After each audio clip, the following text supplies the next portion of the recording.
कहानी शुरू करने से पहले अगर आपने हमारे चैनल को अभी तक सब्सक्राइब नहीं किया तो सब्सक्राइब कर लीजिए और बेल आइकन दबा दीजिए।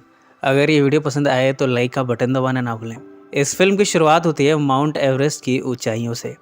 आज यह मल्टी बिलियनियर प्रेस्टन ब्लेक पहुंचा है। उसके साथ उसका कैमरामैन भी है।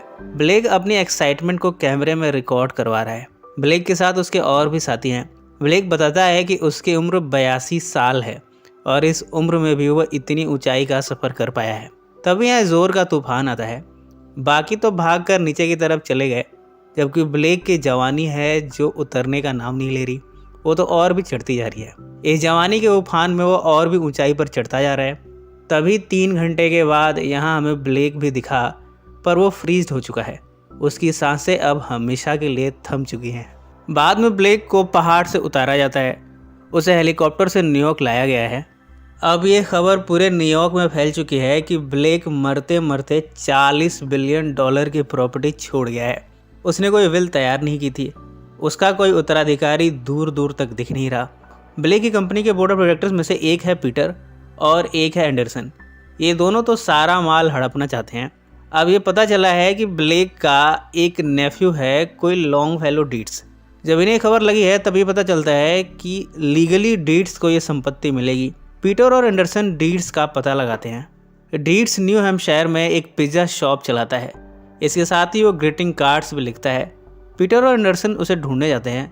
यहाँ इन्हें यहाँ के हेड वेट्रेस जैन मिलती है। जैन कहती है कि डीट्स आता होगा, वो पिज़्ज़ा डिलीवर कर रहा है। पीटर और एंडरसन बातें करते हैं कि भला एक पिज़्ज़ा डिलीवरी बॉय $40 बिलियन की प्रॉपर्टी का मालिक बनेगा। इतने में इनके सामने डीट्स आता है। वो काफ़ी फ़नी है।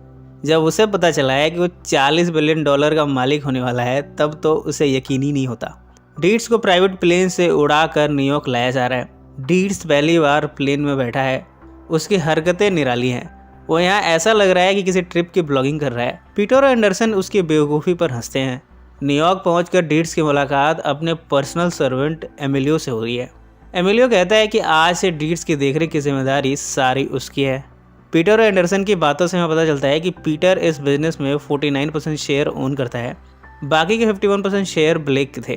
ब्लेक के $40 बिलियन का उत्तराधिकारी वैसे तो डीट्स है, पर अब बोर्ड्स ऑफ डायरेक्टर इस प्लानिंग में है कि कुछ ऐसा किया जाए जिससे डीट्स अपने शेयर पीटर को बेच दे।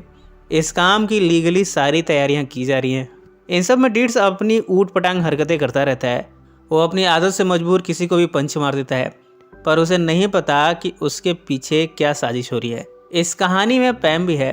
पैम एक रिपोर्टर है। वो एक news television show inside access के लिए रिपोर्टिंग का काम करती है।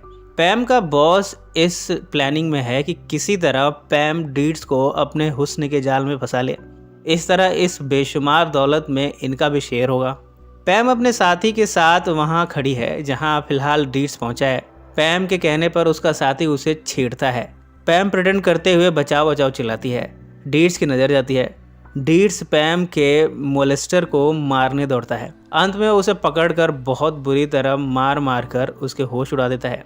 इधर पैम ऐसा प्रिटेंड करती है कि वो विक्टिम है। डीट्स आकर उसे संभालता है। इस तरह दोनों की दोस्ती हो गई। दोनों एक रेस्टोरेंट में जाते हैं। वो यहाँ झूठी कहानी बताती है कि वो एक स्कूल नर्स है। अपने आप को एक रिहायशी घराने का बताती है। इन सब में उसे एक पर एक झूठ बोलने पड़ते हैं। डीट्स उसकी हर बात को सच मान लेता है। इस तरह दोनों का अफेयर शुरू हो गया है। आज दोनों मिले हैं और आपस में संभोग करते हैं। पर अब धीरे धीरे पैम डीट्स से वाकई में प्यार करने लगी है। पहले तो वो सिर्फ अपने न्यूज़ स्टोरी के लिए डीट्स के पास आई थी, पर डीट्स इतना भोला भाला है कि वो उससे प्यार कर बैठी। वो इस बारे में अपने बॉस से बताती है। वो कहती है कि मैं डीट्स को सब कुछ सच बताने जा रही हूँ। उसका बॉस उसे डांटता है। वो कहता है कि तुम मेरे प्लानिंग की धज्जियाँ उड़ाना चाहती हो। उसे धमकाता भी है, पर पैम नहीं डरती। इधर आज शाम डीट्स और पैम की मुलाकात होनी है। डीट्स ने स्टेडियम के अंदर ही उसे रॉयल तरीके से शादी के लिए प्रपोज करने की प्लानिंग की है। इसके लिए वो एमिलियो के साथ प्रैक्टिस भी करता है। एमिलियो को रिंग दिखाकर वो अपने प्रैक्टिस को पूरी तरह अमली जामा पहनाता है। इतने में यहाँ पैम अपीयर होती है, पर तभी पैम के बॉस ने यहाँ के स्क्रीन पर वो क्लिप चला दी है जिसमें पैम और डीट्स साथ में हैं। इससे ये साबित हो गया है कि पैम और डीट्स जहाँ जहाँ भी थे हर जगह कैमरा था। पैम के बॉस ने इस क्लिप में कहा है कि पैम एक रिपोर्टर है और वो डीट्स के साथ सिर्फ इसलिए थी ताकि वो अपने न्यूज़ को बना सके। अब डीट्स को पता चल चुका है कि पैम भी धोखेबाज निकली। पैम अपनी सफाई देना चाहती है, पर डीट्स अब सुनना नहीं चाहता। उसे रियलाइज़ हुआ है कि उसे तो कोई भी बेवकूफ़ बना देता है। अब वो ये सब छोड़कर जा रहा है।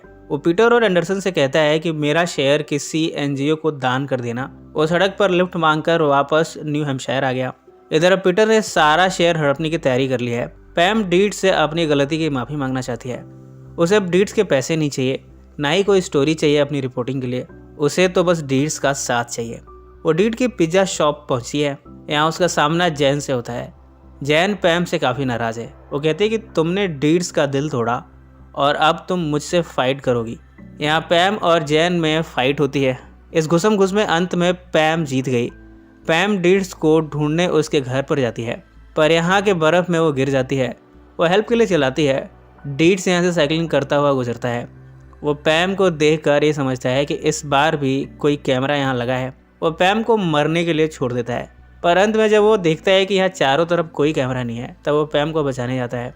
अंत में उसने पैम को बचा लिया। पैम कहती है कि वो उसे बेहद प्यार करती है। डीड्स इससे इनकार कर देता है। वो कहता है कि मैं तो तुम्हें ठीक से जानता भी नहीं कि तुम वास्तव में हो कौन। तुमने इतने झूठ बोले हैं कि मुझे तुम्हारे किसी भी बात पर यकीन नहीं। इस तरह डीड्स ने उसे अभी भी माफ़ नहीं किया। पैम एक बार में बैठी न्यूज़ में देखती है कि पीटर कंपनी के सारे शेयर्स बेच रहा है। सारे पैसे वो हड़प लेगा, जबकि लाखों एम्प्लॉयज़ की जॉब चली जाएगी। आज पीटर इन शेयर्स को सेल करने की अनाउंसमेंट देता है। तभी यहाँ डीड्स आता है। वो कहता है कि इस कंपनी में उसने भी एक शेयर खरीदा है, उसे भी बोलने का हक है। पीटर कहता है कि तुम्हारी सुनेगा कौन। डीड्स यहाँ सबसे कहता है कि सबको मिलकर इस कंपनी को बचाना होगा, वरना लाखों लोग जॉबलेस हो जाएंगे। पीटर के पास मेजॉरिटी शेयर्स हैं, इसलिए अंत में उसका फैसला माना जाता है। डीड्स को रियलाइज़ होता है कि वो कुछ नहीं कर सकता। इतने में यहाँ पैम आती है। वो ब्लेक की डायरी जो चोरी हो गई थी उसे सबके सामने रिवील करती है। इसमें ब्लेक ने मेंशन किया है कि 1957 में उसका अपनी मेड पर दिल आ गया था। दोनों की नज़रें टकराई। ब्लेक उस मेड के पास गया। इसके बाद दोनों ने आपस में जिस्मानी संबंध बनाया। उस मेड से 9 महीने बाद एमिलियो पैदा हुआ। पैम यहाँ डीएनए रिपोर्ट भी लाई है। इस तरह 51% शेयर का मालिक एमिलियो हुआ। एमिलियो खुशी में उछलता है। अब चूँकि इस कंपनी का मालिक वो है, वो स्टेज पर आकर कहता है कि ये कंपनी नहीं बिकेगी और ना ही कोई जॉबलेस होगा। एमिलियो ने डीड्स को भी $1 बिलियन गिफ्ट में दे दिया है। पैम एक बार फिर से डीड्स से माफ़ी मांगती है। इस बार डीड्स ने पैम को माफ़ कर दिया है। इसके बाद दोनों $1 बिलियन के गिफ्ट के साथ यहाँ से जा रहे हैं। इसी नोट पर यह फिल्म समाप्त हो जाती है। सो फ्रेंड्स, फिर मिलेंगे ज़िंदगी के किसी नए मोड पर।